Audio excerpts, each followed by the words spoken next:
All right, you ready? Taking a sip of coffee, because, oh Lord, I need it. Who's drinking coffee while talking for an hour and a half. This will be fun. I have water right there, too. Okay, well, that's better. I'll drink some right now. It's a big boy. It's lukewarm. Oh boy. Mmm. Oh, boy. Delicious. All right, whatever.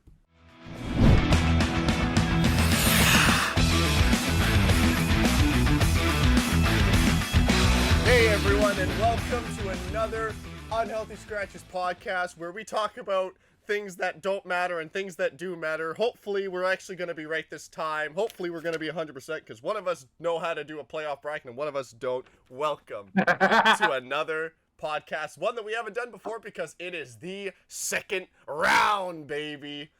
We have ourselves an exciting time for nobody. No, not either of us here are having an exciting time with this playoffs. Because I don't have a dog in the fight. I'm having a great time. I guess, yeah, you don't gotta worry. The stress is high, so is the excitement, because there are 8 teams remaining, and for some stupid reason, one team played in the second round when the first round was still going on. Who knows why the NHL makes stupid decisions, but we know that they make stupid decisions, and we can't say anything about it, because if we do, they'll probably gyp our teams. Well, is it that wasn't it like one game the round one game was in one conference and the other one was in another conference? Or am Yeah, I it wrong? was the East that was Okay. that started, which means that the East will get done before any of the West teams do, unless the West teams do in less games. So the East I mean, have that more doesn't really rest. matter though. The teams have more Because rest. The only team that doesn't is Boston. That's the only team that does not get rest. Out of the yeah, even the West teams, yeah, because Dallas doesn't play till Thursday. Canucks play yeah. Wednesday. No, do they? Does Dallas play tonight? I think Dallas plays I don't know. tonight. I think Dallas Might and be. Avalanche play tonight. Yeah. Never mind. Dallas doesn't get rest either. Sucks to suck. That's There you why you go. don't go 7 games. Thank you for beating the Vegas Golden Knights. You're so sweet. But yes, now that we've had such a chaotic start, why don't we Uh, get into the bracket recap? See who did good, who did not do well, and who kind of just did okay. uh, why don't you go first, Matthew? All right. Well, for someone who had high aspirations for some teams, I thought there would be some fights that were put up a little better than they were, and some teams got spot on. It was pretty much that I got 6 of the 8 teams actually right, and got 2 wrong.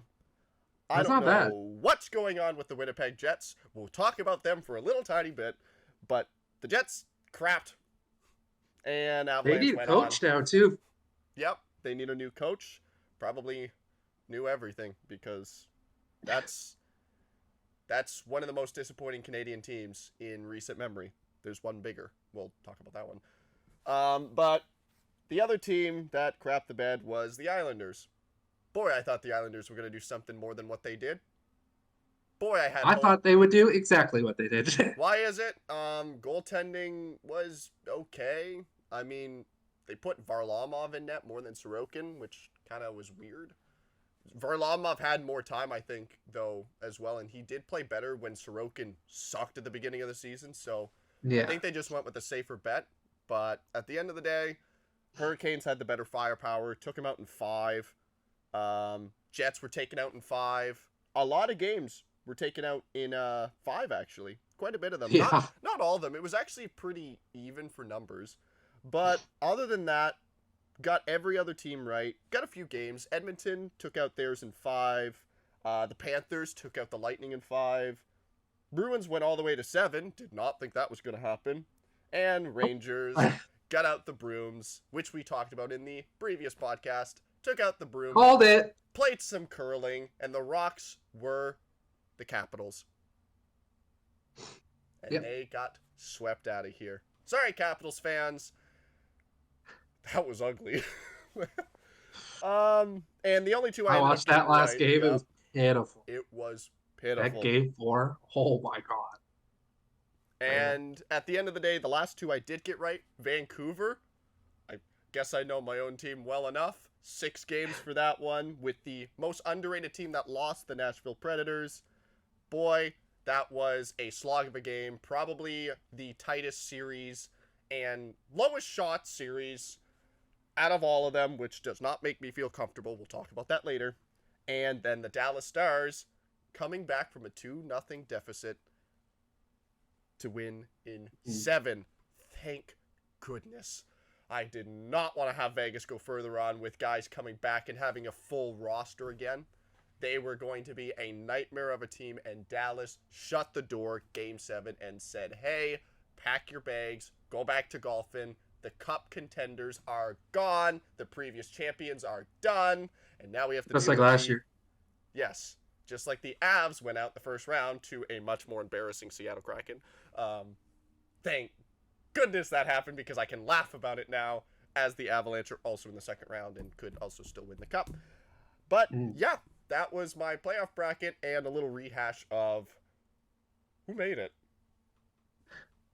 So, yeah, I'll go through. I got all the winners right. Yeah, flawless. I aced the Colorado Winnipeg 5 games. I thought Connor Hellebuyck would get shelled, and he got shelled. So He did. The Dallas Vegas series I thought would go to 6 with Dallas coming out on top, which almost happened. But alas, guess not. Vancouver and Nashville, I got off by 1 game. Yeah. I got Edmonton and LA off by 1 game. Called the Rangers sweeping the Capitals. Everybody and their mother was calling for that, so I'm not going to own that guess too much. But I was right about Carolina and the Islanders. Carolina's just that good. Yeah. Boston and Toronto, I was off by 1. Boston won in 7. It really looked like they were going to win in 5 for a while, but it didn't. Yep. And then the Florida-Tampa series ended how I thought the Toronto-Boston series would after Game 4. Tampa getting the break speed off of them, and then finding out that like 12 of their skaters were all variously injured terribly. So, yep. But yeah, that was acing it in winning picks, but not the games. I was only 3 for 8 in games chosen. But that leaves Florida and Boston, which I'm just going to run through who I think is going to the next round. Sure. Let's jump right into that. I think Boston's winning in 6 against Florida. I know Florida's just like a buzzsaw of a team, but I just have a feeling that this is going to be another one of those Boston overplays their expectations. I think they're going to make it to the Eastern Conference Finals against the President's Trophy winners, to the New York Rangers. I think the Rangers are going to beat Carolina in a wild 7-game series. I'm calling that 7. Okay, that adds up from what we see. And Vancouver Edmonton series, I'm sorry, Matt. I had this picked exactly before all the goalie injuries. Yes. I think Edmonton's winning in 6. Vancouver is going to put up a good fight because Edmonton isn't the most structured in net or really defense. They have like 1, if not 2 guys at most. But like that Edmonton offense is just, when Zach Hyman almost scores 60, you know something's going good in that offense. Yeah. And Colorado and Dallas, I'm saying Colorado in 7. I think that's going to be a buzzsaw of a series, back and forth. That's going to be wild. That's who I call going into these conference finals. You mean the West? And if you want to know my Stanley Cup pick, it's the exact same. So watch the other pod. Yeah, I'm gonna be honest. My picks, the 2 teams that went out, I both had going to the conference finals in their divisions. Why? So basically, I had none of them going to the Stanley Cup finals, but the Islanders and Jets I both had going because I thought, my original analysis was that it was going to come down to goaltending for a lot of the stuff, and for a couple series, it did end up coming down to goaltending. You could argue a few, like Boston, Toronto, you could argue came down to goaltending at the end of it because nobody could score. And Yeah. Canucks Preds was goaltending because nobody could do anything. But other than those two series, not really goaltending was a major factor. As a matter of fact, goaltending hurt the teams more than anything, which is a shame because, oh boy, that would have been nice. Yeah. We could have had more Canadian teams if some goalies played properly. Yeah.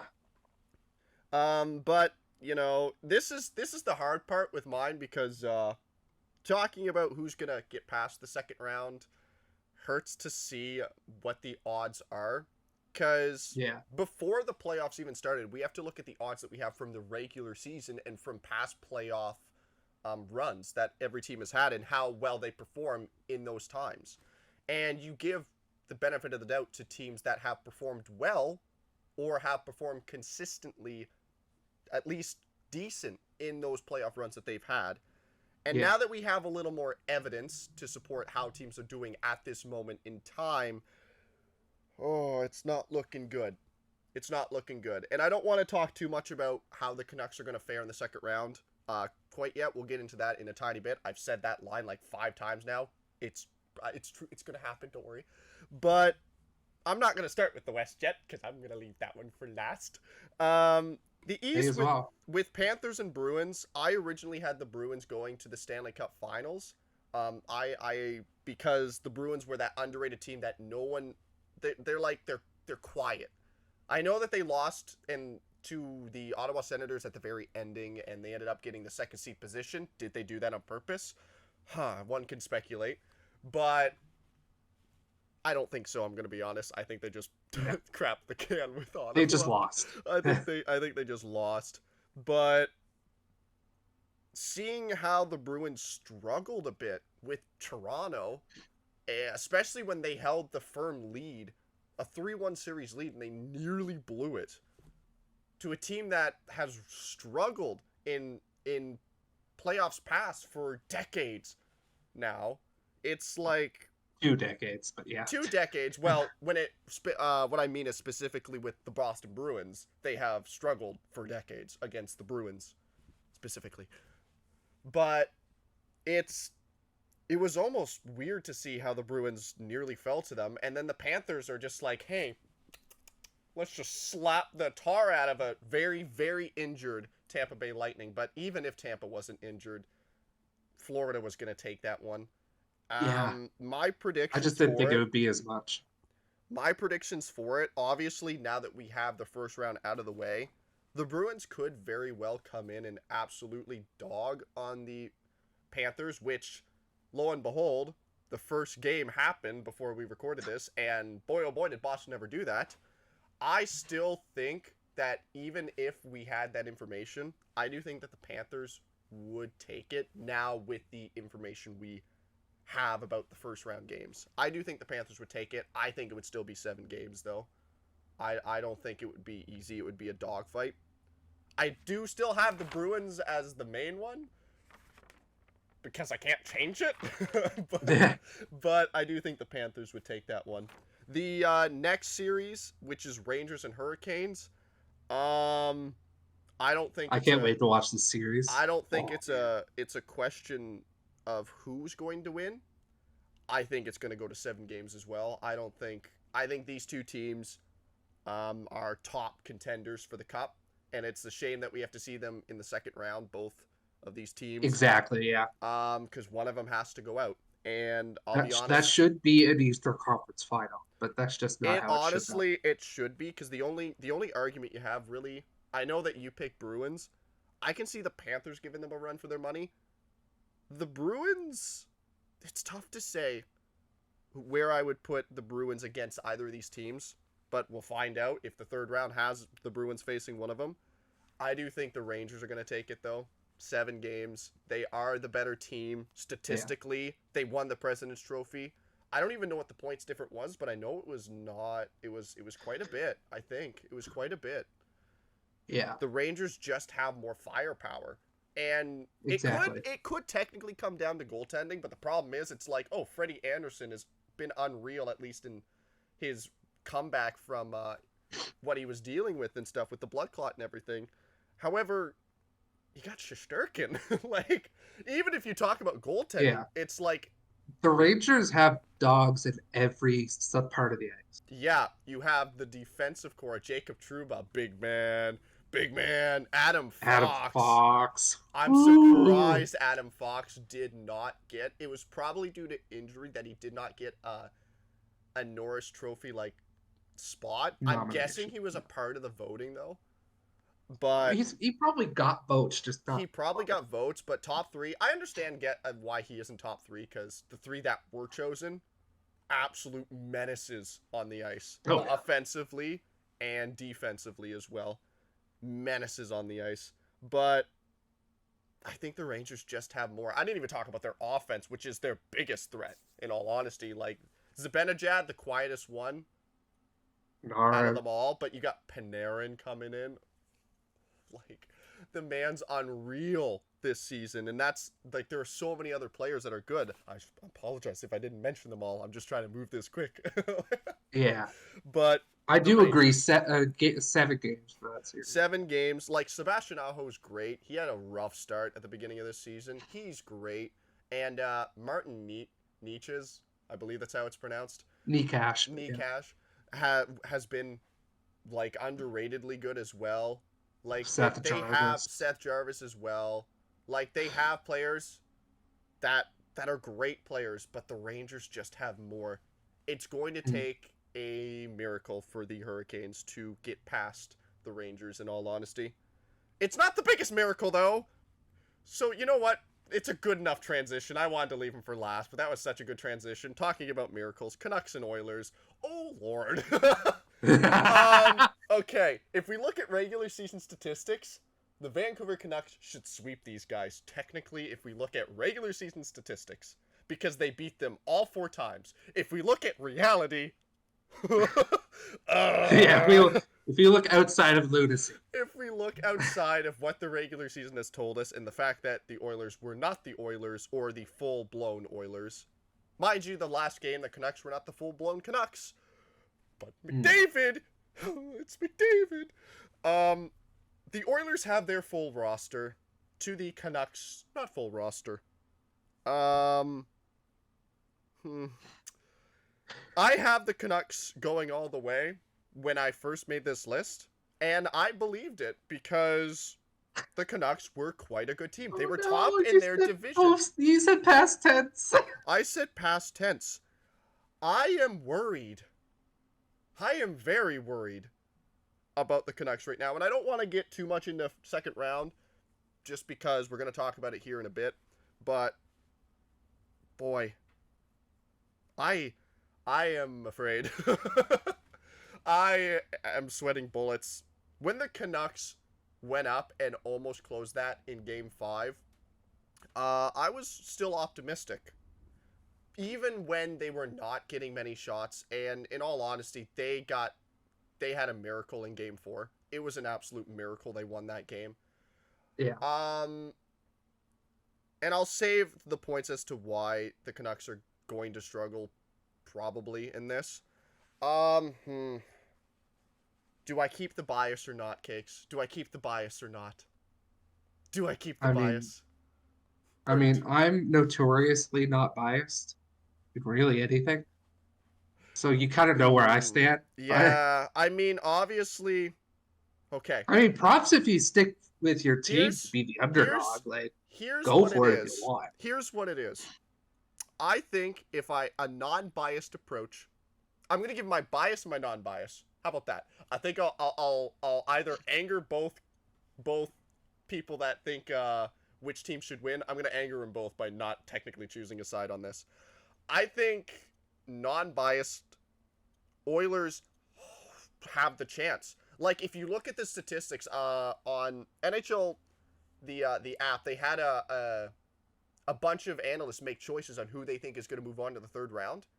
Out of everyone that made it, out of the dozens of people that chose who was going to win, one chose Canucks. One. Out of all of them. Everyone else chose Oilers. So I think, suffice to say, the Oilers have the advantage in this one. No doubt about it. Oilers have... Skinner showed up. That's what it is. Skinner showed up in the last season, and the Kings were absolutely dogged on. So, non-biased, it's Oilers. Biased, it's Canucks. And I'm going to choose the biased at the ending. Canucks. I'm still standing by my sheet. Canucks in 6. This is maybe delusion speaking. I would agree if you agree that it is delusion. It is probably delusion speaking, but because it's my team, I can't vote against it. Why do you cheer for a team if you're not going to vote for them to win? You know? Like, what's the point in having a team if you're not going to do it? Well, here's the thing.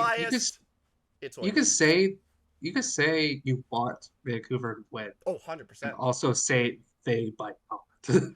That's what I did all of the 2021 playoffs. That's exactly what I'm saying as well, is that they the entire time might not. But I'm still going to go with Canucks at the end of it just because I hold the bias, and I will 100% insert it right here. This is bias. This is 100% bias. This has, statistically, it's Oilers. Bias, Canucks, and I'm going to stick with the sheet just because it says 6. I could see it going 7. If I were to not be biased, it would be probably a sweep, potentially. Probably 5. But because of the bias, Canucks. Last series, Stars, Avs. I think Stars. I was like, I don't know what thought on this one. No, I have thoughts as to why. Avs absolutely dogged on the Jets. The Stars, though, 2-0, came back. They're on fire right now. They have the hype. They took out the Stanley Cup contenders. They have the advantage. Plus, they have home ice advantage. Avalanche, I underrated them. In my last thing. I know I talked a little bit about how good Cale Makar and Nathan McKinnon and all the underrated players like Rantanen and Natushkin and Georgiev actually showing up after Game 1. Game 1 sucked for him, but he showed up. Played a great game. Oh, boy, did I ever undermine, like, how absolutely terrifying they are. Cale Makar with probably, potentially, the goal of the playoffs. Potentially. Like, jeez. Terrifying stuff to see that team. Because of the Stars having that advantage, though, I do think the Stars would take it. It's 7 games, and in all honesty, Stars are going to be exhausted, and I think whoever wins, Canucks and Oilers, are going to take them out just because they're going to be exhausted after playing 7 games against Vegas, 7 games against Avs. I don't think they'll get much further, but man, we'll see. Again, we could change. We'll have our third round predictions when the second round's done, so we'll see. But those are my picks. Yeah. I think Stars, Canucks, bias, and Panthers, Rangers. Panthers, Rangers. Pretty much every top seed. I'm real boring. I know. Well, they all won. But yeah, just to recap, I have Colorado, Edmonton, and then Boston and New York. Yeah. So, I mean, actually, you know what? Before we talk about the Canucks second round, let's actually switch it up because I've been talking quite a bit about it. We'll talk about the second round Canucks. I have a Vancouver stat. If you have a Vancouver stat? I was going to let you jump into Toronto. It's a Vancouver fact, I should say. Oh, okay. You know what? You could say I'm going to tell this story in reverse order. Okay. I don't like this. Might make you feel really great. There is a defensive prospect that is currently signed for a team. And let me just pull up his stats from last season. Now, to recap, he was drafted, I believe, either 3rd or 4th round in whatever draft it was. He's only like 19. He's not even 20. Last season in the O for the Kitchener Rangers. This is a defenseman. In 67 games played, he scored 13 goals. He's a defenseman. Yeah, that's good. 79 assists for What? 92 points. What? McDavid in defensive form. I'm kidding. We don't know that at all. That's I'm going to tell you this insane. kid's name. 70 plus assists. His name is Hunter Brustowicz. I believe that's how you pronounce it. Does that name sound familiar to you? I'm excited to hear. He is a defensive prospect currently signed to the Calgary Flames. And the reason why I bring this up in regards to Vancouver is because he was drafted by the Vancouver Canucks. And why is he on the Calgary Flames, you may ask? I knew I wouldn't like this stat. He was a part of the Elias Lindholm trade. Mm-hmm. This is what my new obsession with Cat Friendly does. I find these weird facts. Mm-hmm. It's gonna potentially sting. All right. Well, I guess we'll get into the Canucks. Now that's it. That's for Kitchener. Yeah. So let's not get too excited. But I just thought that'd be fun. Yeah. All right. I guess we'll dive into the Canucks second round then. Off of that great stat. Honestly, not that bad of a stat right now because oh shoot, I forgot about something. We didn't talk about our second round underrated overrated teams. Halt the train. Oh. We're going to talk about that next. Let's go. All right, so before we jump into Canucks second round stuff, let's talk about what teams we thought were the most underrated teams stepping in to this round, the most overrated team stepping in, and the most underwhelming first round exit in our opinions, because there are a few options for who was the biggest disappointment and who came so close but just fell short. So, Kate, I could rattle mine off real quick. You rattle yours off. Most overrated by far. And it's somebody you picked to go into the second round, Winnipeg. That was really. They were really overrated. So, definitely. Oh my. And like, yes, I did not overrate them, but a lot of people did. I was just not. I think it's. I know some people are going to be like. Some people are going to be like, well, Tampa just lost in 5. I was like, Tampa can't be good forever. I figured they'd take a step down, and they did. Most underrated. Ew. I mean, you could say a team that won and a team that didn't, or you can just go with one or the other. Team that won for me is Boston. Team that did not win, and it was the most boring series I've ever watched in a really long time. It was that Nashville-Vancouver series. Nashville. Mm-hmm. Like, they've been underrated all year, really. They made it to the playoffs. Good for them. Yeah. I thought it would be not as hard to beat them. Saros turned. And the defense block shots like. Oh my god! There's one period where they blocked like 30. I don't even know if it's possible if there will be a team that catches up in block shots. Like how many block shots the Preds had. Unbelievable. I've seen teams go an entire game with less block shots. Mm-hmm. But yeah, and then most disappointing. I mean, we covered the Leafs. And yes, they won game 5 and 6. Thank Joseph Wall and people who actually decided to block shots for those 2 games. And Nylander. Nylander showed up. Matthew Nyes played well as well. And Matthew Nyes was great. That OT goal, holy! Oh man, he made me pop as a Habs fan. I was like, oh my god! But that was disappointing. And yes, I never chose them to win, but like, I didn't expect them to play so god awful.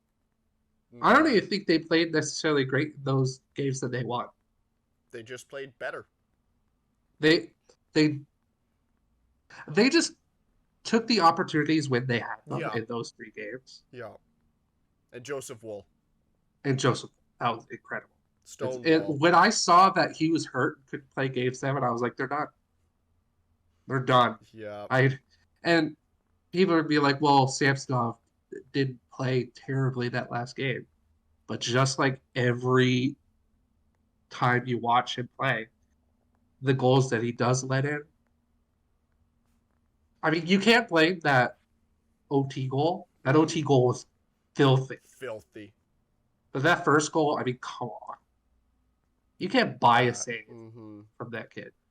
It's you don't that know what kid, you're he's expecting. Like our age. Yeah, you don't know what you're expecting. He's too much of a liability at the end of the day. And I will say this, because this, I know this is after the Vancouver thing, but I could rattle like everything in really quick succession. You can't keep Samsonov. We said get it to like a really good goalie last time. I don't agree with that anymore. You need a dependable guy who you can get just over 900 save percentage. It could give you that consistently. Somebody you could play in front of. Yeah. To ease off of Wool, because the Leafs hold him highly. Like they think this kid's gonna be the next guy for them. So you need somebody there to alleviate and can alleviate and still win you games. So like I don't think hypothetically if they trade one of the core four, if they trade Marner, I don't think there's anybody who will give up that a goalie for that. You're probably gonna have to sign somebody in free agency. There's a few guys that fit that, just over 900, play 30 games, 35, maybe 40. But to get a bona fide guy, not a lot of those left, and those teams are not giving them up. But yeah, that's all I'll say about that. That's pretty much everything I have brought up, besides the fact that I'm scared they're not going to do anything. Yeah, there is a chance of that. It's terrifying to think that because both those guys, Tavares and Marner, have 1 year left on that contract, they might try it. And if 8 years has said anything, or technically 7 with John Tavares, that's a bad idea. That might not work out. I think you keep Tavares, but sign him to a much smaller deal, like 5, maybe 6 million at top. So because he's still like almost a 70-point guy. Yeah. He's just not 11.5. He's a 70-point guy who you can depend on for faceoffs, especially. Yeah. So he is a good, even if he starts to really get bad. He's a great battler. Good depth piece. Like, even if he gets worse, like, he can make third line. He's a great shutdown. Sometimes. Great board battler. Yeah. Basically a grit grinder. Let's just leave that part there. Let's just leave that part there. Yeah, I'm scared that like Keefe's been in the media a lot recently, which means like if they were gonna fire this guy, why do they keep putting him in front of the media? Brendan Shanahan and Treliving and the new head of MLSE are all gonna be on a press conference on Friday. Like that doesn't sound like they're firing Shanahan, which scares me. Sounds like they're doing it again 1 more year. Yeah. This ain't good, Chief. But yeah, I mean, yuck. And like that's the thing, is like if they don't trade Marner now, they're not going to be in like one of those like fringe places where they trade him at the deadline, because they're going to need him for a playoff push. So it's either trade him now or you risk losing him for nothing. Exactly. And you cannot, because he's gonna want probably more money. He's gonna want more money, and you can't do that if you're logical. You can't. Just like 12 million, not like you can't do that with who you've already signed. You can't do that. And speaking about that, you want to know who was tied with Marner in points this year in the playoffs? And this is the last thing I'll say about the Leafs. There's a lot of people. Ilya Lyubushkin. Lyubushkin. By the way, honestly, a great pick by the Maple Leafs, might I add. I'm glad he like had a resurgence in his second stint with the team. Oh my god. Yeah. He's tied with Marner, That's the worst thing is that Marner got what was it? Did he get 1 point or 2 points? I actually can't remember if he got 3, one I or think. two. Did Marner have 3? I think he had 3. I But if don't he had 2, know. then Labushka got I think he had because 2. Labushka got 3 assists. I think Marner had 2. Tavares Did had he? 2. I think Marner only had 2. I thought he only had 2 assists. Let me And John double check. Tavares had a goal and an assist. I don't know. Um, I want to get this I can't factually quite correct. So remember give me a if second. it was bad because Nylander and Matthews both had more points in playing less games. Matthews played what 4 and 2 periods, and Uh, then because he got yeah. pulled. I think in the third period is when he got pulled in game 4. Marner had 1 goal, 2 assists. Okay, so he did have 3 points. Wow, So he's great tied job. with Labushkin. Great job. A goal and 2 assists.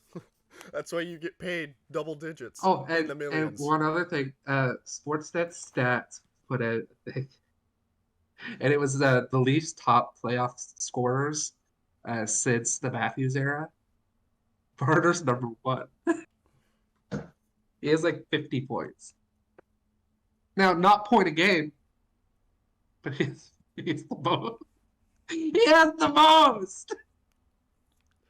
If that doesn't put the greatest Joker smile on every Maple Leafs fan, I don't know what will. that. I Uh, mean, he's done decent in past playoffs. It's just this one, especially, he was just shut down. Again, I feel bad for Maple Leafs fans. Like, you guys have to go through a stressful, basically, summer where it's like you don't want to lose these players, but at the same time stressful year, really. you want to get rid of some of these players, but you don't want to lose them because you're attached to them, especially. And it's like that's the hard part. And trust me, I understand. I don't think no, the number's not going to show up. Bo Horvat jersey. Trust me, I understand losing a player that I did not want to lose for an unjustifiable reason. This one might be justified for Maple Leafs to lose some of those players, but yeah, I get it. You gotta sometimes lose players that you don't want to lose, and it hurts. But if you want to win a cup, sometimes it happens. You got to make that move. So it sucks for that. But you know what? I should probably go through my 4 things about who I think was underrated, overrated, blah, blah, blah, blah, blah, blah, blah. Yeah. Underrated for who didn't make it, I agree, the Preds. There's no doubt in my mind. I don't like choosing the same teams just because it's kind of like, you know, it can be a cop-out sometimes, but the Preds were the most underrated. I did not think... I understand they lost in 6 games. Those games were close. The final game, game 6, 1-0, 1 minute in like, what, 1 minute 30 seconds, 1 minute 12 seconds? I can't remember. It was a minute to a minute and a half that they scored, and it was an absolute beauty goal, beauty pass. Pia Suter was owed a goal because he was robbed like 5 times. Like... It was a close game.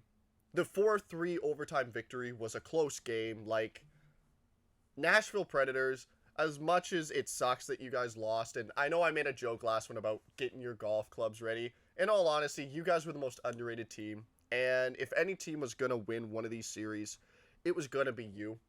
I know Vegas went to Game 7 and Maple Leafs went to Game 7, but it was going to be you guys that would have the best chance at going further, in all honesty. So... props to you guys.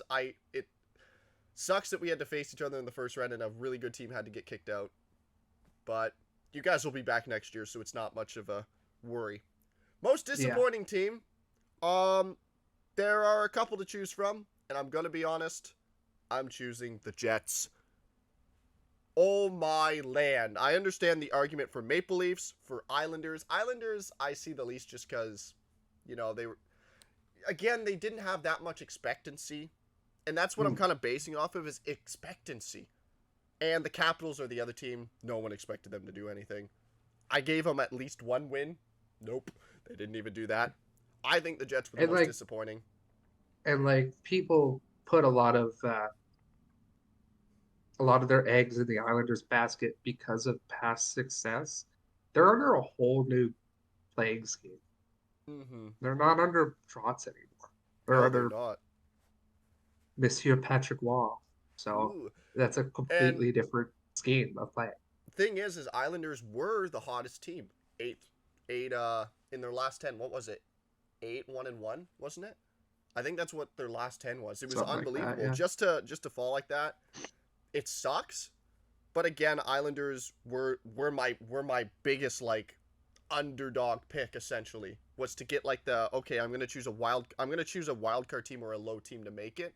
Islanders was that pick, and though I can see an argument for the other three teams in the East, it is Jets, because oh my lord, does that team not show up to playoffs or what? I'm glad you guys showed up for game 1 to win a game 7-6. 7-6 in a playoff game. That's almost like, it's not as bad as the 9-3 game with Dallas and Golden Knights last year, but oh my land, what, did the goalies decide to go on vacation a little too early? Guys, you don't have to go golfing yet. You can play hockey now. Sadly, one of the goalies realized that, I should probably not play golf and actually show up, and the other goalie went, bing! I got a 250-yarder! Like, Jets, the fans, I'm guessing, are probably the most infuriated fan base right now. Yes, the Maple Leafs should be infuriated. I can understand that. But oh my land, Jets, defensively, show up to play. Goaltending, show up to play. Like, I understand that I have this team to go farther than what they actually did, but I didn't think they were going to be that much of an embarrassment. Like, they are... It's why I give them the biggest disappointment. Again, I put it all down to, when it comes to who wins and loses, it's goaltending. And in some series, yes, it was the case. This was goaltending for the opposite reason. It was just whose goaltender can suck worse. And you know what? Brossoit should have been in net for at least when they finally pulled him out of that one game that they did, when they pulled Hellebuck, Brossoit should have stayed in net. Because Hellebuck was unplayable at that point. And it's like, why are you just blaming Hellebuck? You know what? You're right. I shouldn't just blame Hellebuck. The defense did not show up whatsoever. That own goal really cemented that fact, didn't it? When that just ping right off the defensive leg and just ping right in the back of the net, it was like, let's go. That's your series in a nutshell. Defense didn't show up. Goaltending didn't show up. And when the offense sort of did show up, they didn't show up enough. How many games did they score 1 goal or less? There was, like, every game that they had was 5 goals or more against them. Even the game they won, 6 goals. Like, I understand the Avalanche are a very good team, and I don't want to discredit how good the Avalanche are. And in all honesty, they should be my underrated pick, just based off how I put them on this list. They should be the underrated pick for me that made it. And honestly, they are at this point. But oh my land, did the Jets not show up. And I should not be getting riled up for a team that I do not cheer for or have not really any connection to. But I just... How can you be a Vezina finalist and not goaltend? That just shows you that just the disparity between regular season and playoff hockey is completely different. It is completely different. And it is so evident by the save percentages that some of these goalies have. It's not even like having a bad goalie percentage isn't the thing if it's not your fault in those goals. Like, if you're not to blame, then it's one of those stats that's just like, that sucks. It happens. Make a save! Make one! You're a finalist! Make a save! You can argue that with so many goaltenders. And guess what? Some of the goaltenders that were so, like, overrated, essentially, and everyone said, they suck. At least they showed up to play. Stuart Skinner, no one looks at him and says he's a good goalie. He made saves. Alexander Georgiev. Oh, isn't that funny? You just faced him. He knows how to make a save, apparently. He wasn't looked at too fondly walking into this. If anyone said Avalanche, what's their weakest part of their game? It's their goaltending. Well, apparently not, because he showed up to play. Like, it's just... What's going on? You just need a goalie to make a save. Like, in 2021... True. Montreal rode Carey Price, who had a knee the size of a beach ball, and his groin seemed to be made out of parchment paper. Yep. And they rode him all the way to Game 5 of the Stanley Cup Finals. And, I'm talking about the best goalies of his generation.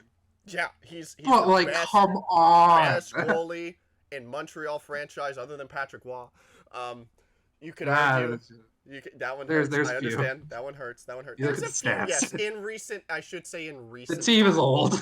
Yes, in recent time, Carey Price is definitely up there. Yes, I understand. I should say in recent time. I apologize. In recent time, he's the best goaltender In recent time, in yes. franchise. Not only Yeah. that, because you can kind of consider Patrick Waugh to maybe be more recent, except he didn't play The for. closest person in between Waugh and Price would probably be Jose Theodore. Yes, Theodore. He had like was 1 good. or 2 years where he's a world beater. Yep, just like But Tim yeah. Thomas. He's basically Tim Thomas. Won a Conn Smythe without winning the cup. Fun fact. Yep. Like But you have these franchise goalies, but man, Hellebuck. Defense. Honestly, I should rip on defense more than Hellebuck because defense also sucked just You as know bad. who I think Winnipeg really wish they still had? Who's that? Tyler Myers. Nope. Let me have him. I'm keeping him, baby. For now. Honestly, and this is foreshadowing of the last part in our list today. Mm-hmm. I wouldn't mind him on the Habs, man. Yeah, you know.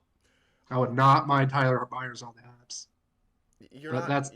I'll explain why later. Yes. Once we get into that, I realized I spent like so much out of the 2-4 picks. I'm so sorry I spent so much on Jets. I feel like Jets. It was warranted. Need the vent that's just like it's not even the fact that I picked the Jets to be farther on this list. It's not even that. It's the fact that they're a Canadian team and I had high aspirations for them and I wanted them to do well. And that's the thing why we get like upset I with guessed Maple it Leafs going as well. 5 games, but I figured it would be 5 close games because it's the playoffs. None of them. Isn't it funny how the game went to 5? What's so special about 5? That's the minimum goals that the Avalanche got in each game. Didn't they break a record? What was the record? Isn't it the most goals let in? Or like, what was the record? I would be shocked. It was a bad I don't know record what the for headline Jets was. fans. It's the either the most goals or the highest goals let in a series. Like, cheapers. But yeah, moving on from that, again, it's just because we're passionate about some of these teams because, you know, we're Canadian. We like our Canadian teams. It's why we vent a lot about Maple Leafs on the podcast as well. None of us cheer for it, but they're a Canadian team, and we want them to do well and know that they potentially could do well if they got out of their heads sometimes or actually performed. Jets have the same problem right now, and it sucks. Again, Preds were the underrated team that didn't make it. Avalanche, I think, are the underrated team, in my opinion, just because I didn't choose them. In reality, I don't think they're that underrated right now.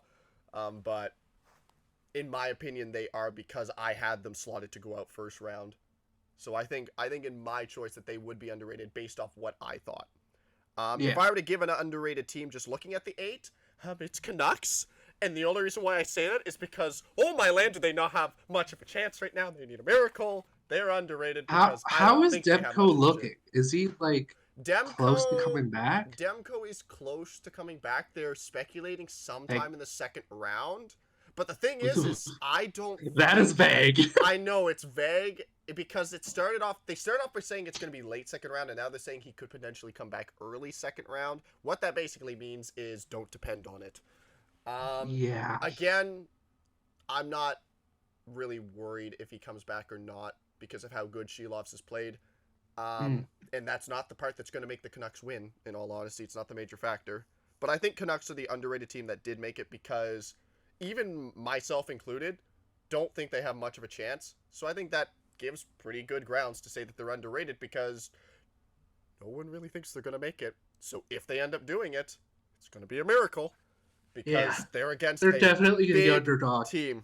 And in all honesty, when it comes to choosing who the best team is or who I think is the biggest threat, I'll be honest, I understand that basically the East teams reign supreme, but I'm going to do another fast one. You ready for it? I'm going to do another fast one. I think the Oilers are the biggest threat right now because of the fact that the offensive prowess they have is unbelievable. It's bananas. It's bananas. Now, obviously, the only team that I think that could give them a run for their money is the Avalanche, who I don't even think are going to make it because the Stars. I think the Avalanche have that same offensive prowess that the Oilers have. And so Mm. I do think that the Oilers are the biggest threat, at least. Yes, sure, they're in the series that I'm against right now, so obviously I'm going to think that the Oilers are a big threat because I'm a little terrified of them. And I can see the argument for some of the East teams that there are, like how good the Rangers are and how good the Panthers are and the Bruins and Hurricanes. So they're all really good teams. You have to be a good team to make it to the second round. The playoffs. There are 8 You have teams to left. be good to make the playoffs. Yeah, exactly. There are 8 teams left. Like, you could have an argument for each of these teams. Yeah. I think the Oilers are the biggest threat, though, because of the firepower they have and how they're clicking right now. How they decimated the Kings. Yeah, and you mentioned that about like potentially Edmonton and Colorado, how that would fare. Fun fact, that's my Western Conference Finals. That's not mine. And I'm but, still holding by it. But I picked Edmonton to go through to the Stanley Cup Finals and beat Colorado. I do not think it'll be easy. No, it won't. But I feel like it'll be just one of those things where prolific players step up when they need to. And sometimes, who knows how Colorado's going to fare in the third round. Will they still be as big of a buzzsaw as they were in the first? Who knows? Exactly. It's tough to say because the Jets are known to not do well in the playoffs. So it's tough to say because Stars are known to do very well in the playoffs. Usually they have and I have Edmonton going all the way. They have second to third round exits. The Stars do. So yeah. The Avalanche I underrated them. I'm not underrating them as much this time. I know I said Stars are going to win. I'm not saying it's going to be easy if the Stars do win because the Avs are such a threat. And I'm not going to deny it. I can't. All right, so I think we've talked enough about that. Why don't we move on to the roughest part for a Canucks fan, which is to talk about the second round. To give a rehash of the first round, Lindholm has come in clutch. We complained about him. Canucks fans were complaining about him. Everyone knew that he was underperforming. And this is why, even though that first round trade will hurt, if Canucks don't do something with Lindholm, there's still potential because Lindholm has shown up. And the depth, Garland, Joshua, Lindholm, that line is so good and has won them games. It's been incredible. You want to know who has not shown up? Any of the top guys. You want to know why the Canucks are not voted to win this next series by a lot of people? Because the top guys are silent. Yeah, Brock Besser has 4 goals. He got 3 of them in 1 game. Yes, he stole 1 game. I'm sorry to say this, but in order to win the playoff and win the Stanley Cup, you need to win 16 games. If you show up for 1 game, that's not enough. Like, oh no, that's not good. JT Miller, yes, he's one of the greatest face-off. He's got one of the best face-off percentages for our team. Oh boy, do you ever need to do more than that? Yes, JT Miller, out of the four big guys, offensive guys, excuse me. I should say 3, excuse me. Out of Besser, JT Miller, and the other one that we're not going to mention because he's been so quiet that why mention his name right now. JT Miller has been the best of those 3. Yes, Besser has more goals. I understand that. He got 3 of them in 1 game. JT Miller has been the most consistent, at least out of those 3. But the one that's been the most quiet is the one that's paid the most. 5th biggest contract right now in the NHL, and he's done jack squat. Pettersson, can you show up, buddy? Can you please show up?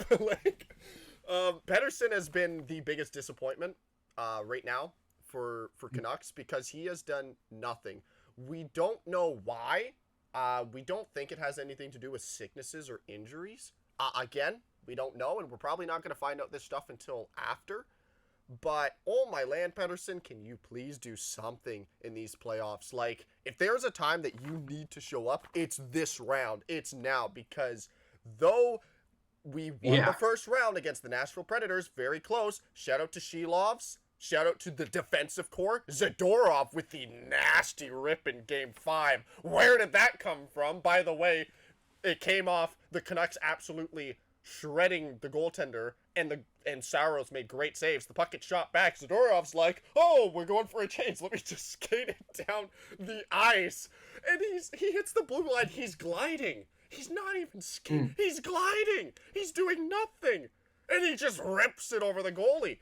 Is the goalie in a bad position? 100%. What is he doing out that far? Yeah. That, like, I understand the rip was immaculate. That goaltender, Saros should have had that.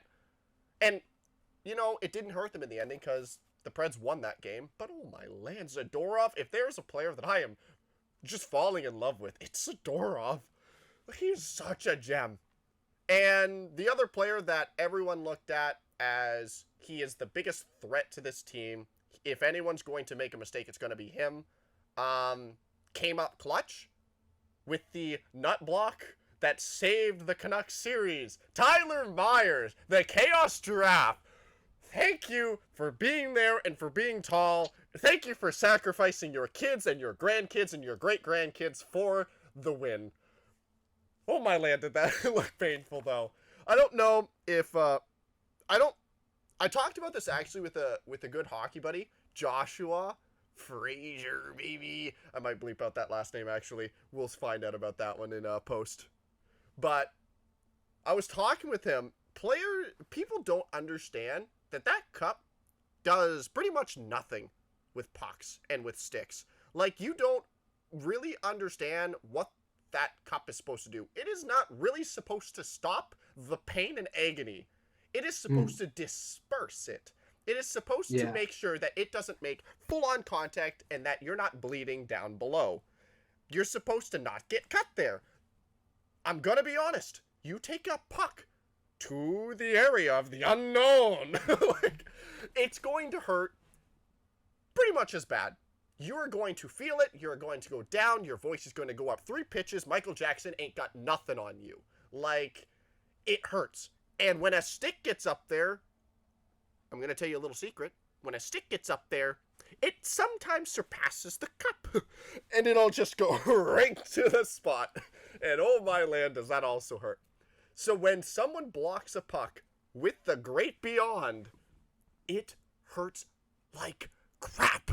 It hurts so bad. And it was none clearer than when Tyler Myers won the game, went like this, and leaned immediately over in the position that says, hey, that hurt a lot.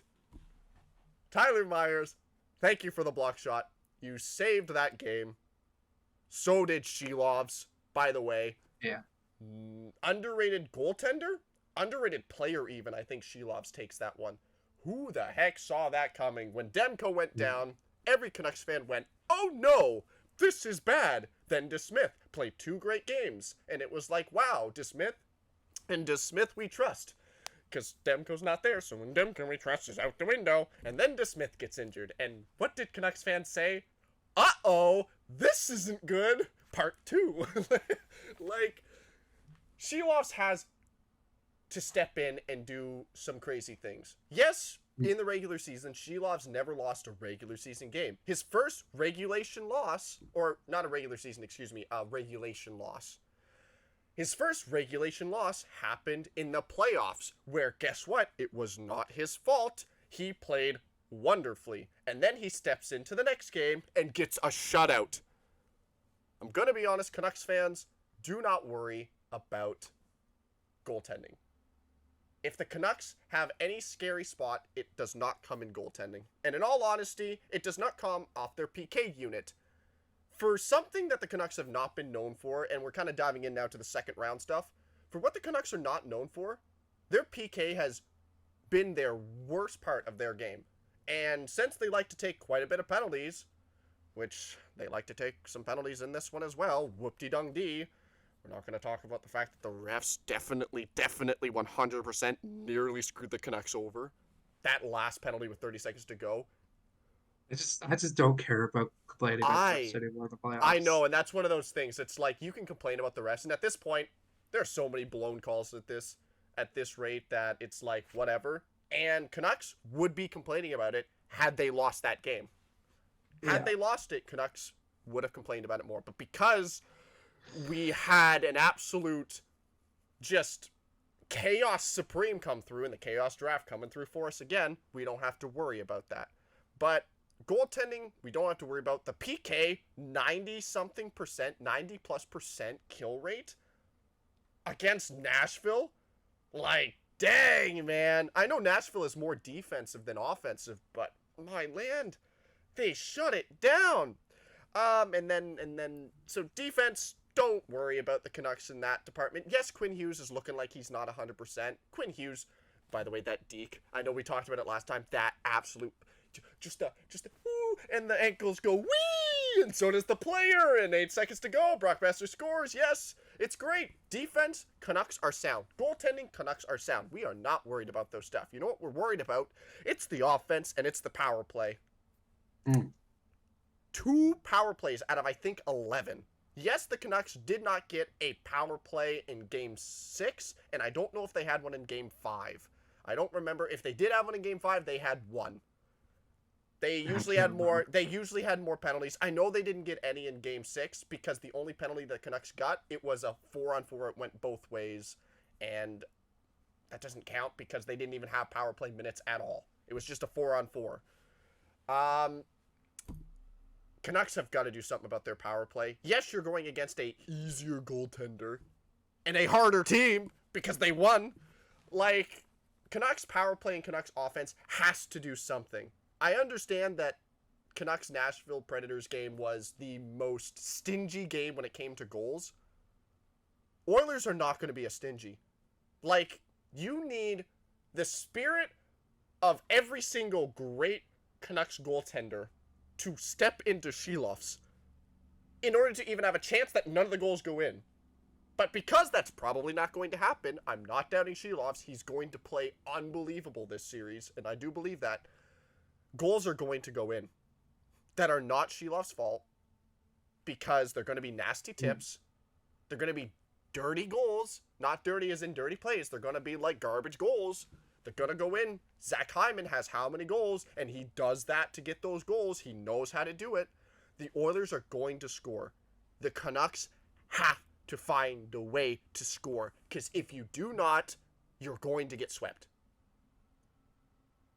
If you get the amount of shots you did, and I think the shots are going to go higher because I don't think Edmonton's going to block as many shots. We know that Nashville is one of the most defensively intense teams. They have one of the best defenses. Better than the Oilers. The Oilers are going to have such offensive prowess that you have to show up. And this is where the miracle mentality starts to set in for Canucks fans. I understand that we beat the Oilers. The Canucks beat the Oilers all 4 times in the regular season.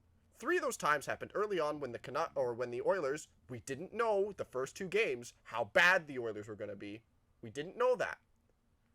But the first 3 encounters were when the Oilers were in their worst state that they've ever been in a long time. In at least the last few years. They were a bottom tier team at the time. They were the only 2 teams worse than them, at least in their conference, was the Ducks. No, sorry, the Ducks were good at the time. The Ducks were doing really well, actually, at that time. Excuse me. It was the Calgary Flames that were just below them. I think that was it. And the Sharks. The Sharks. Yeah. Sometimes Calgary was actually higher than Edmonton. Edmonton just had such a rough start.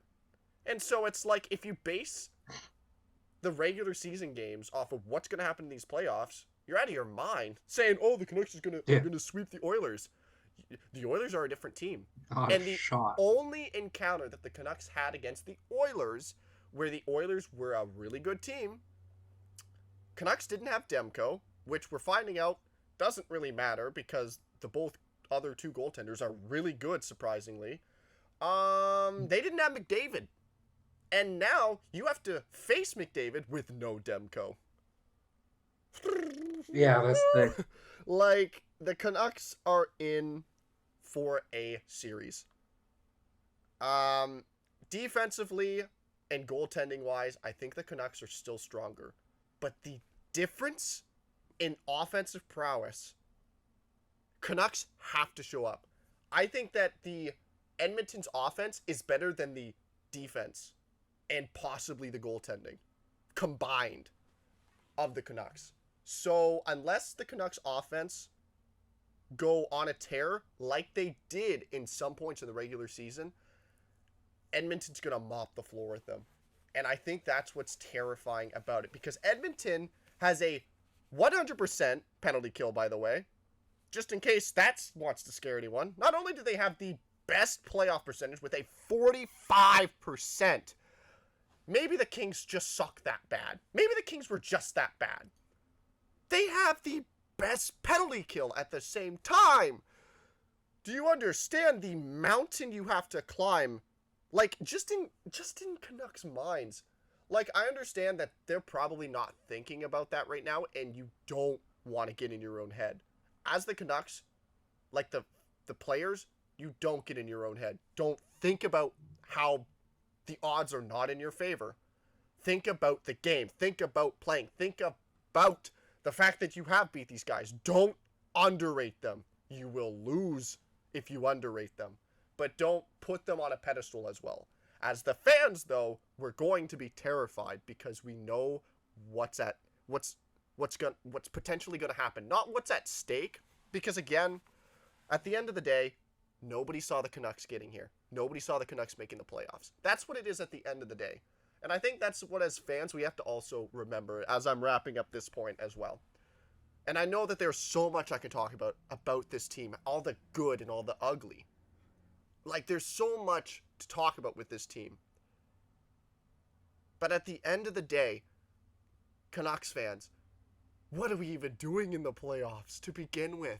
Rick Tocchet, you have brought a team that was unbelievably bad and should be good. Yes, they should have been at least in the wild card talk.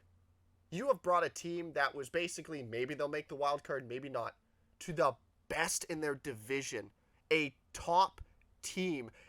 A team that held the number 1 spot for months. And the top 5 spot for months. Even more so than being first place. You have brought a team that was in their heads to the second round of the Stanley Cup playoffs. Like, just remember that, Canucks fans, when we step into round 2. I'm not saying to leave your hope at the door and say we're going to lose this game. No. But what I'm saying is we shouldn't even be here. Like, it's still a dream to know that we've made the playoffs. And not only that, we won in the first round. So don't hold your heads low if it goes south for us. But keep that optimism running into it.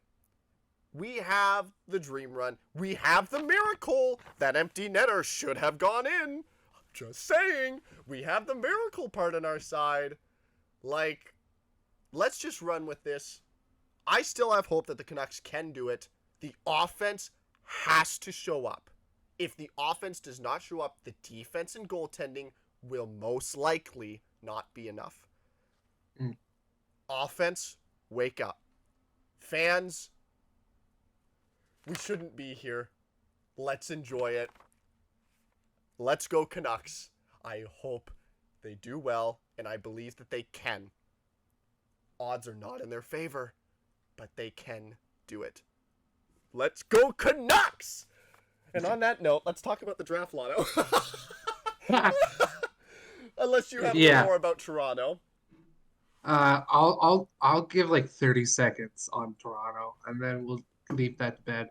I'll just recap what they should do. Get out of that Marner contract. Give him to give you a list. Trade him somewhere to get a top 4 defenseman who can move the puck right-handed and be a mainstay with Morgan Rielly. Don't have him have 15 defensive partners in the year. That's just dumb. Get that second guy. Tavares, I'm sure he's a great guy. Take the C off of him. Sign him to like $5 to $6 million next offseason. Have him be that depth third line guy for the rest of his career. And if either one of those two guys don't like your plans with them, sit them in the press box until they agree. Show Get a them who's guy boss. to help Wall and be a dependable goalie, a sound goalie that you can play in front of. Which Matt Murray actually is in the AHL. I understand that he's not. The only He's coming the back from a only long injury. goalie in the Maple Leafs that have like NHL contracts that isn't a free agent right now Mm-hmm. is Wall. Yes, and they have to keep him. You keep that The man. Wall, yes. Yes, Wool. I'm not saying Matt I was about to Murray. say, I was like, I don't give a crap if you Matt keep Murray. any of the other guys. Matt Murray is still dealing with that coming back from the long-term injury, so it's tough to say whether Yeah. he's going to be good or not. I don't know if it's Carey Price anxiety. I don't have, but He did play AHL games though, which is nice. He's not yeah. playing. But I will say this is how I the segment on Toronto. I watched breakfast television that Sid Sixero is one of the hosts for, and he recapped a very similar thing to what I just said that Toronto should do. Get a new coach. Get rid of Shanahan. That's what you should do. Mm-hmm. But I will leave you with what he said, which is what they probably will do is nothing. For one more year potentially. Which will But yeah, draft lotto. Yeah, draft lotto, because we talk enough about one team. We have Let's another. go back to the teams we based this podcast on. Now, let's mention this. This recording happens the day of the draft lotto. Yes. So we don't know what the draft lotto is, but by the time this pod will come up, the draft lotto will be out. So cut us some slack, guys. I will say the Habs, I have two different ways they could handle the draft, and it all depends on how the draft lotto goes. The Habs have the fifth best odds at the first overall pick. They have an almost around 18% chance to get either the first or the second pick. If they get one of those two picks, they get the first pick, they're going, I have the consensus number 1 and number 2 overall picks right here on cue cards. The consensus number 1 overall pick is a star coming out of Boston College, Macklin Celebrity. What a name! He's a center. He's a 6-foot center. I'll tell you his last 2 seasons. Last year he played in the NCAA. Mm-hmm. 38 games played. He had 32 goals and 32 assists. Pretty good numbers. Nearly a goal the year before and that, assist per game. And the year prior, he played in the USHL for the Chicago Steel. In 50 games, he had 46 goals and 40 assists for 86 points. So this kid in multiple leagues is consistently scoring well above a point per game. Mm-hmm. Is he on Connor Bedard level? No, but not every first overall pick is going to be Connor Bedard level. And I'm saying that as a Habs fan who just picked first overall 2 years ago. Yeah. So if they get number 1 overall pick, they pick him. But the pick that I think would fit the best with their current game plan is if they got the 2nd overall pick, and you pick a right wing out of the junior league under the KHL. His name is Ivan Demidov. He's 5'11". He's a right wing. In the last 2 seasons, this season, 30 games played, 23 goals and 37 assists for exactly 2 points per game. Yes, this is the junior league under the KHL. Mm-hmm. But the season before that, 41 games played, 19 goals, 43 assists for 62 points. So he's made a jump up. Yes. Which is saying something. Very good potential. Very great potential. Fits with the way the Habs are being built right now. Because we already got the playmakers. We got a prolific sniper who I really hope and expect to make a jump in Cole Caulfield this offseason. Mm-hmm. you have the big guys. You have Uri Slavkovsky, who took a huge step up, Took and I a think will take huge another step. huge step up. That first round pick is starting to look good now compared to the Yeah, first year. yeah, exactly. So that's who I think they would pick if they got number 1 or number 2. But I will say this right now: the first round is filled with defensive prospects. Mm-hmm. You know what the Habs already have a lot of defensive prospects. So I'm going to say it right now: if the Habs get either the 3rd overall pick or lower, they will trade that pick. Yeah, Not most maybe, likely. they will trade that pick. Most likely, yeah. Um, what they would trade that pick for? I mean, ideally, I mean, I would love to have a better goalie, but just like we talked about with Toronto, are you going to be able to get that? I don't think so. They'll probably run back with Montembeault and Cade Primo like they did this year. Which they were Mon- decent. They were they were decent. decent. Montembeault's been slowly getting better and better. Which His is goals against average isn't too hot, but he's now got for the last 2 years above 900 save percentage, yeah. which is dependable. And I think they are going to run it back with those two guys because they got rid of Jake Allen at the trade Yeah. deadline. They traded him to I was at St. John, New Jersey. They traded him to St. John. I will just leave that there. I'm thinking you'll either. I say if they trade the pick, they'll probably trade it for a guy to replace David Savard, who I think if he is, you got to get rid of him. Like you've been consistently playing him as a top 2 defenseman when he, in my estimation, he would be lucky to play good consistently in the second pair. Mm-hmm. I think you get that second guy to play with Mike Matheson. I don't think you trade Mike Matheson. A lot of Habs fans want to trade high on this guy because he exploded and got over 60 points this year as a defenseman. Um, Mm-hmm. I think you build with him, with the homegrown guy who is playing better than a lot of people expected. Um, there's a lot of Habs fan who still thinks we're like deep in this rebuild. Trade everybody who has You're value. not. I It's don't. I not the think we're same farther anymore. than that. I think we're farther than that.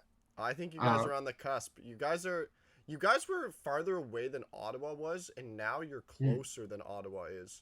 I think yeah, I think in like what? Honestly, the fastest time I think, again, you could explode, I mean, this next year. I think the fastest time though that you guys could start touching wildcard spot is in 2 years' time, in all honesty. I was going to say that exact same thing. I think you're a Maybe lot something closer. miraculously happens, It's for this and it next happens season. next year, but that's miraculous. I think it's 2 years. I That's it agree if with you completely. Montembeau absolutely goes God mode. Which, Here's the thing: I do not see Montembeault being the starter long term. yeah, I long feel term, like no. I feel like Caden Primo at some point in the next year or two will finally usurp him Mm, because just like every goalie prospect the Habs pick, they're always like, "This is the next price. This is the next price," they always and he's give finally unwarranted starting to show promises. promise Yes. at the NHL level, which makes you feel so happy for the kid. Um, but yeah, I think you trade that pick for like a bona fide guy to be there with Matheson, or you build out uh, maybe a replacement for Josh Anderson, who like, thank you for your service. We got you in the Max Domi deal. Thank you for coming to Montreal. Give us a list. He just Yeah. hasn't been good. He showed a little bit of promise in our god awful year when he was playing with Caulfield and Suzuki. Yeah. But like, man, you're not that guy, pal. You're not that guy. Um, like I really feel like Slavkovsky is more that guy than he is. Because Yeah. Slavkovsky is 20 years old. Yeah. He's got so Um, much more. He's not even in his prime yet, and he's oh yeah, man. starting to crystallize 20 into the years beauty. old. I think there's only like 2 guys, or 3 probably counting not Mike, Mike Josh Babcock. Anderson, who no, I was gonna say Mike Matheson. I thought you were gonna say He Mike is one of the Babcock. guys. There's like 3 guys who regularly log minutes for the Habs who are over 30. Like Yeah, we're a young team. We need definitely. somebody who's can log meaningful minutes and actually be dependable, who's not Oh, obscenely young. my camera! No! Yeah, I said, yeah. I gotta fix it. Keep talking. Oh no. Uh, but that's how I see the draft going. They get a top 2 pick, they pick a guy because they're just that good. If they don't get a top 2 pick, you trade that for somebody who can help you now. Yeah. Um, Besides that, gotta give David Savard, your time's done. Thank you for coming to Quebec. Josh Anderson, thank you for your service. uh, Okay, we're gonna Give us a wrap up the list. We'll camera. send you somewhere where you could potentially win a cup because it's not with us. Um, like, man, I cannot wait for Kirby Doc to come back. You do not realize how good Slavkovsky, Kirby Doc, and Alex Newhook was when Kirby Doc was still healthy this year. That line was electric Well, Montreal was in a playoff spot early on, were they not? for uh, I think they held it for a for little like a bit. week, Okay, I but guess like I thought it was the same because I know that I know this isn't a team we're really focused on, but the Ducks held a spot for the longest time. hmm. So I mean, they held it for the first 20 games. I think the Ducks were There in the was like a top week three in and a their half division. where the Habs were ahead of the Leafs, and it just made me chuckle. Yeah, the Leafs had a rough start though, if I'm correct. Did they They not? always have a rough start, really. They usually do. Not as rough as some teams. The poor Sharks. Rest in Yeah. peace. But like, man, I want that Doc Slavkovsky new hook line long term. It was that good. And that's coming from somebody who I was so high on Doc playing with Caulfield Suzuki. They played really well. But then they bring him down to the second line to play with Newhook and Slavkovsky, and the line was electric. Like Alex Newhook, incredible puck move. Slavkovsky getting in front of the net using his size. Kirby Doc just doing wild stuff that I didn't even know he could do. And it was just so fun to watch. And then we got robbed of it because Doc got injured really early, a really bad injury, and was out the rest of the year until the last 2 games of the season. But yeah, that's what I hope to see most. Um, I really think Caulfield's going to make a jump. Ideally, if Caulfield makes a jump, I'm, I hope so much that Suzuki can finally creep at least close to 100 points because I know he can do it, and a lot of Yeah, people know he he can do it. can. Um, Absolutely, he can. and I do think it takes Caulfield making a jump to do that because Caulfield, like right now, if he can score consistently, he's a 40 goal guy. Mm-hmm. Yeah. Like he's that good. He had some slumps this year, but like this team has they've been consistently taking a step up. And like yes, they only started their big rebuild 2 years ago. They've taken consistent steps up in almost every regard, besides a couple guys who really just uh, Savard, Yeah. please leave. Uh, Josh Anderson, please leave. Um, Yeah. I mean, the team but is besides that, team is good, man. everybody else has promise. Mm-hmm. Their fourth line has promise. Yeah. Michael Pizzetta's a god to Montreal. Like he is like Tyler Bertuzzi light version. He's an absolute menace. He gets in front of the net. He he makes you hate wanting to be on the ice, Mm-hmm. and it's just so cool to watch. Like beats and breaks off of a guy, and then he takes his helmet like Selly's, and his flowing ginger hair is just oh man. But that's how I think it goes. I think you hold on to Matheson. Mm-hmm. He played so well. Um, but yeah, take the guys to take another step up. They have at least 2 years of evidence that they can consistently take steps up. Um, And yeah, hopefully good. You know who? Like I mentioned, Tyler Myers would be a good pick Hmm. if they get him off of free agency. Which who knows? Vancouver would be very unwise if they let him go. It depends on how much money, It does obviously. depend on the money request and if it goes south, yeah, But definitely. you know another right-handed defenseman, or I don't know if he's right-handed, but he is a right D, who he had a down year this year, but I think he would be really good, not just for the Habs, but for the Leafs as well. Matt Dumba. Yes. I would like to see him as a Hab also. It was Have weird to that veteran see. presence. I think he's 28. Yeah. Uh, yeah, he had a down year. He played for Arizona and then trade deadline to Tampa Bay. I'm pretty sure. Yeah. Uh, It's so but I sad. think, It's another sad story for Arizona. Like there's so many sad yeah. stories. So Um, many for the but yet Coyotes. get some guy to play with Matheson Mhm. and show. I mean, ideally, I would want a guy more like Tyler Myers because you could show the other side of playing defense. Yeah. Because like if you got Dumba and Matheson, they're both very offensive forward uh, guys. You get that structured guy who blocks shots to show the young guys are coming up. Because they have like 11 defensive prospects, Mhm. and like Jordan Harris is logged in meaningful minutes. Jack I, Gooley, uh, all these guys have been logging in meaningful minutes. Um, are they going to hit on all 11? Of course not, because you can't play 11 defensemen. Yeah.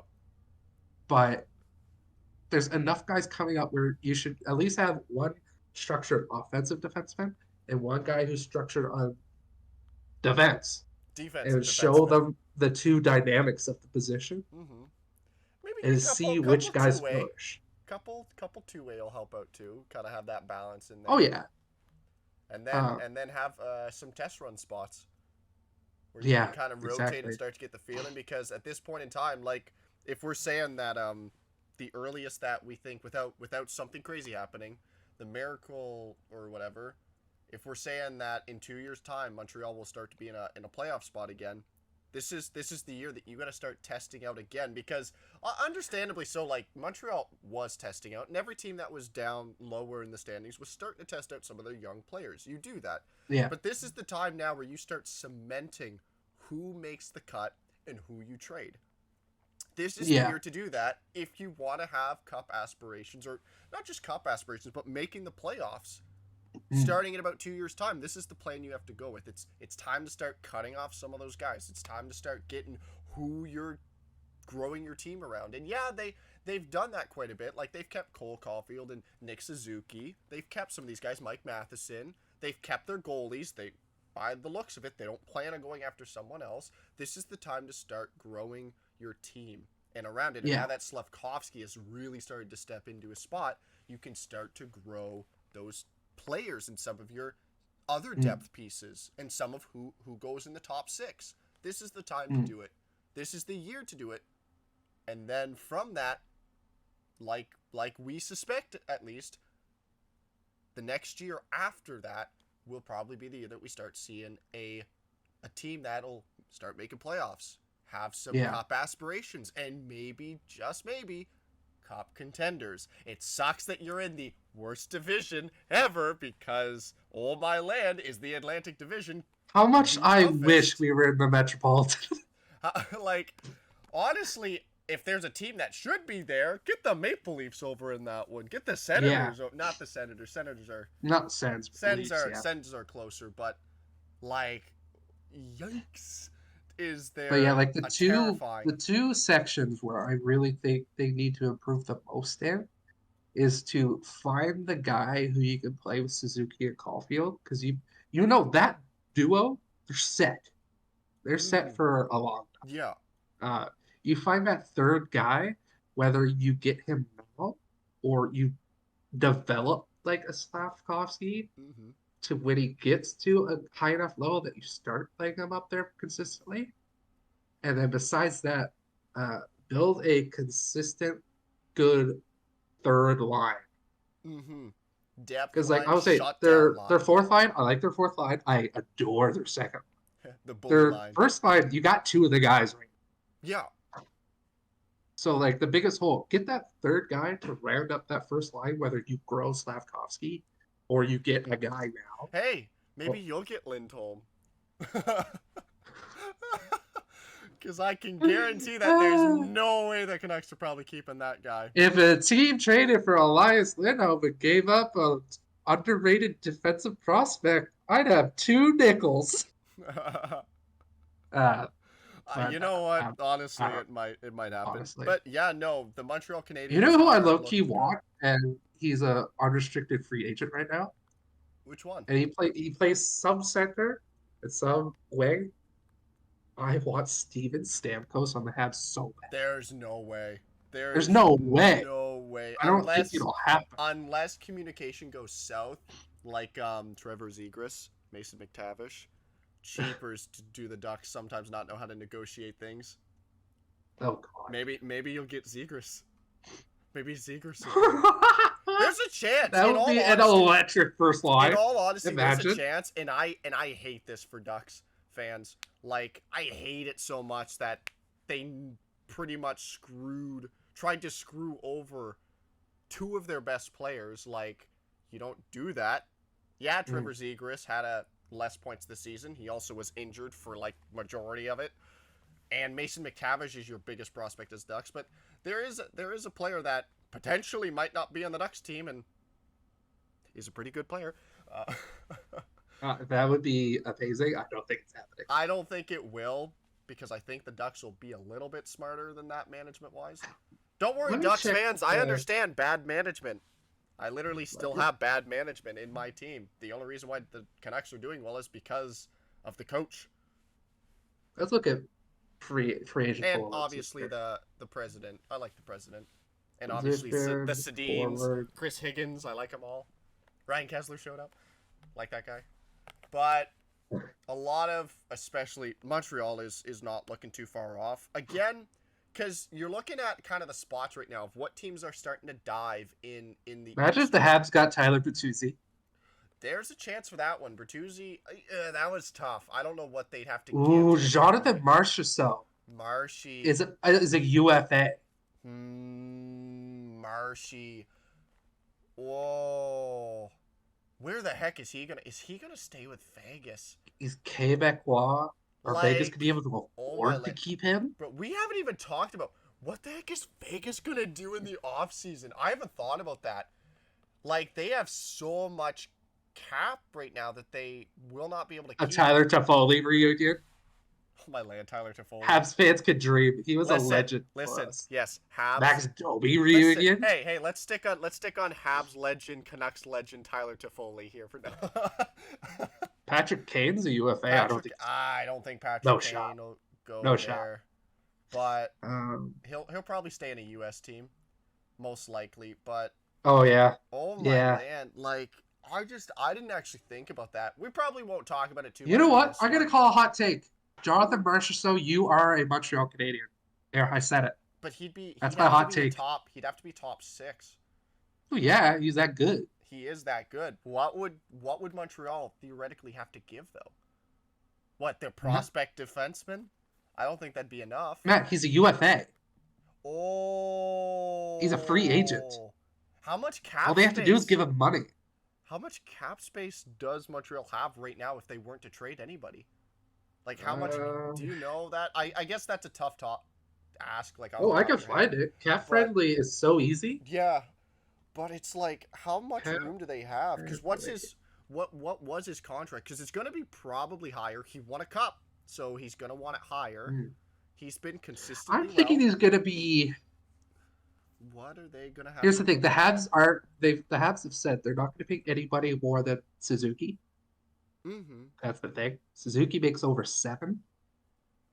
Oh, so they don't want to give too much money on each contract. And how much does Marchessault have on his contract, like, before it expires? Because it's gonna be more. It should not hit double digits. I'll be honest. Marchessault should not get double digits. He's not a franchise player. He's an elite player. He's not a franchise. So if they don't trade anybody, they don't really have a lot of cap space. So they would But have to. there's, it's almost guaranteed they're trading at least two guys. Yeah, and plus they get rid of Josh Anderson.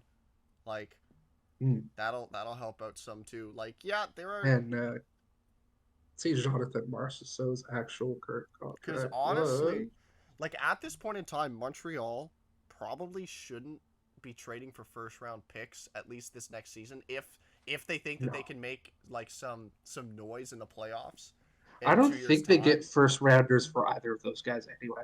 Yeah, no, I wouldn't think that either. It's just trying to think like what can you make room for. Jonathan Marchessault has made $5 million for every year since he was picked in the expansion draft. They basically got him that first year. He played wildly good. They signed him to that contract. So he's been 5 million until now. There's no way he doesn't go for more, but how much more is he going to go? Because now he has a cup. Sure, Vegas 3 years ago, excuse me, whatever the year before they won the cup, where Let's they see his didn't actual make the stats. playoffs. When he didn't make the playoffs, like you could argue that 70-point guy. dang, And he's with about the it, same age as John Tavares. this is So tough. He might. I can see him going He's gonna be. between 6.5, 7. This is the thing, right? Is that there are gonna be teams after him now. There are Yeah. gonna be like he's such a He's such also a good from player. Cat Rouge, Quebec, Canada. So Ooh, that might help. Yeah, I could see Marshy going there. I gotta watch out because Marchand kind of would have the same nickname, Marshy. Just this ain't good. he Marshy, is so the though guy. If I had to choose a guy to go up to the Habs top line now, it would be and they Marshy. got him So for free yeah, agent, he's the guy. That's my pick. man, that's crazy. Defense is back and forth if they go free agency. That there's a few guys who could fill that role. Hmm. Um, but if they trade that fifth overall pick, which if they get fifth overall or even third overall or whatever they get, they can get somebody pretty good because Yeah, there's a lot of depth in this first round. Are they all prolific? No, but no. there's a lot of depth to that first round of the draft. I'll be honest. I think the Jets are looking for a defense. So you know what? You might be able to trade with the Jets. that I would make your mean, that would make your pick Devin Savard, substantially. That would make your pick substantially worse. you But trade Devin Savard to Winnipeg. there you go. You are a Winnipeg Jet. Yep. No, I feel that's one team that I think is going to be in a nightmare scenario. But I mean, the Golden Knights, they still will have a bunch of stuff. Even like if they lose Marshall, so they still have a bunch of stuff. But They it's still have tons of they're guys. they're in a bit of trouble when it comes to the what they got to do. But not as much as the Jets, who literally traded some guys away, and then I mean, yeah.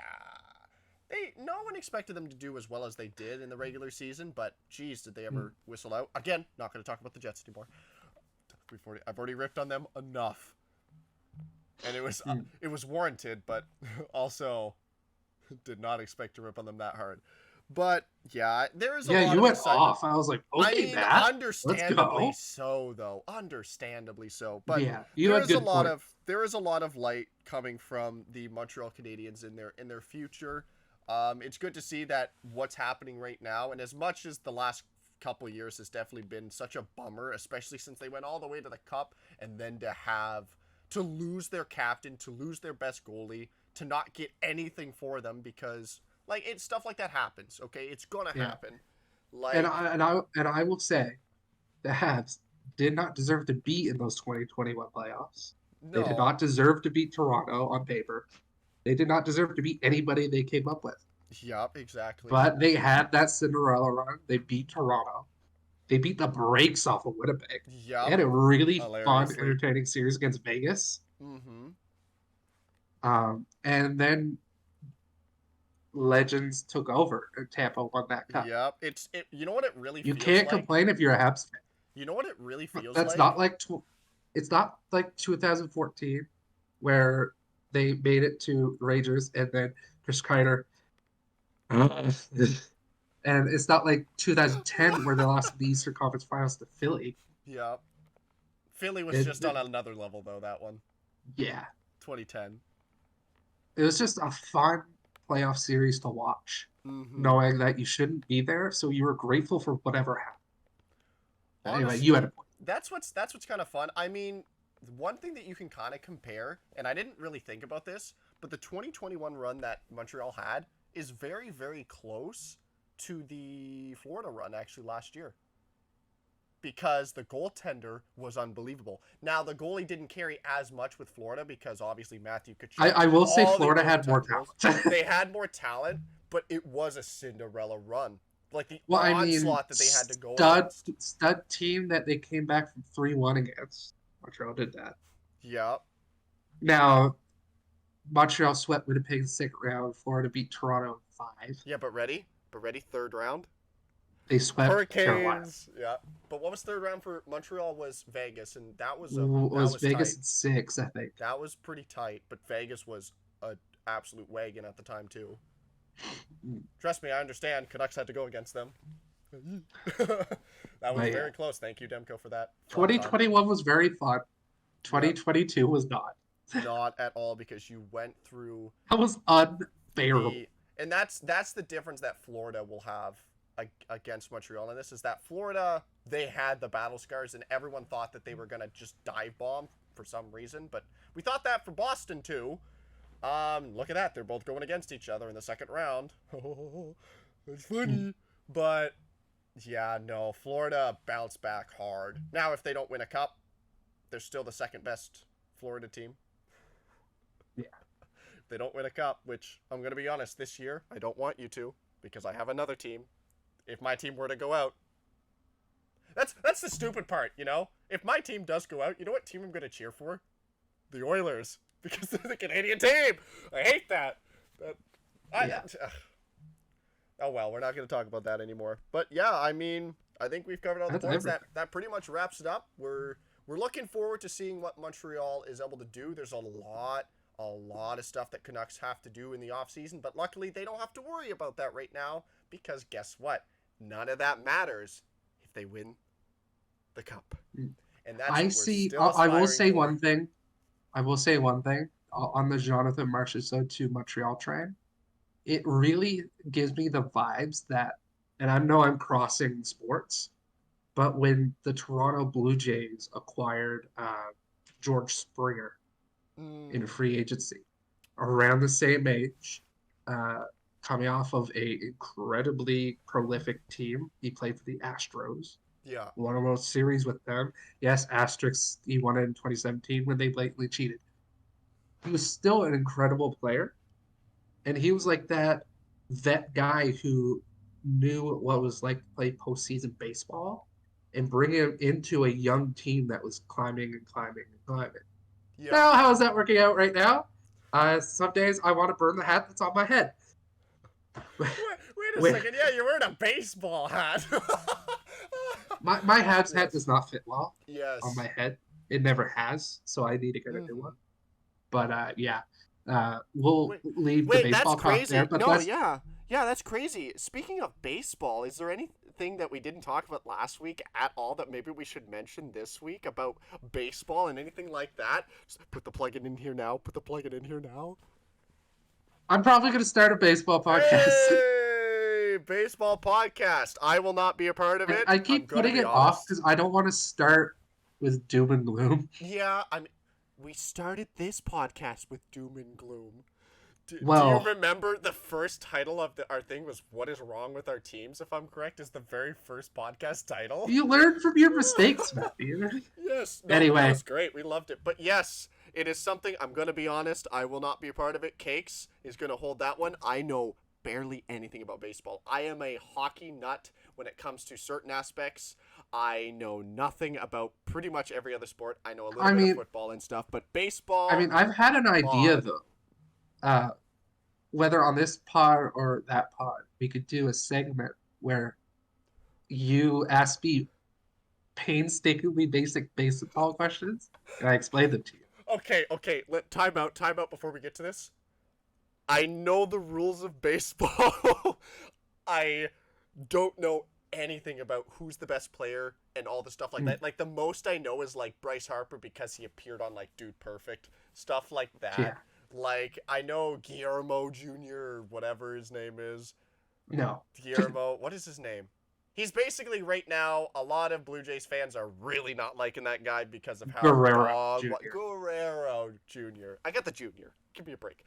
And how upset they are with him because of how He did good last game.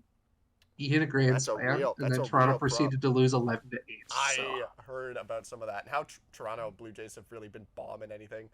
But yeah, that's pretty much the extent I know about baseball is nothing. So if we do have some basic questions, in all honesty, it's going to be the most painful thing for me, someone who loves sports but has no idea about the sports industry when it comes to baseball at all.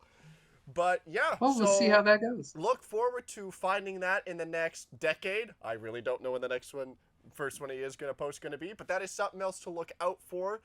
Plus, looking out for us here on the Unhealthy Scratches podcast. If you want to see more stuff or just kind of tune in, we have our Instagram stuff, or he has Instagram plus the Unhealthy Scratches podcast. Not a clue what the name is, I forget, but we do have it in the channel. You can find all this stuff, even in the description it'll be there. Then we have our Twitter or X things, whatever you want to call it. We have no idea what to call it. You can find us, Unhealthy Scratches podcast, plus us individually. Cakes and I have our own.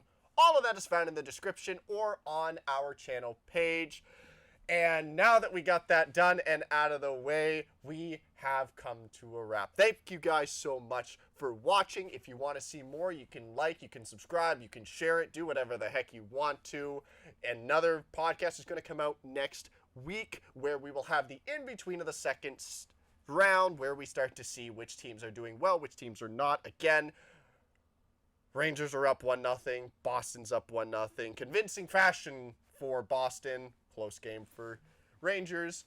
But yeah, again, thank you all so much for watching. You got anything else to say? Cakeroony, Posituti, the Moose, Goose, whatever nickname you had for the last one. I forget what the nickname was that you started with in the last podcast. That was Spicy Moose. Spicy Moose, yes. No, I don't have anything to say. Spicy Moose, okay. So, we will see you all in the next one. Hope you have a wonderful day, afternoon, evening, night, whatever time it is. And we'll see you in the next one. Later.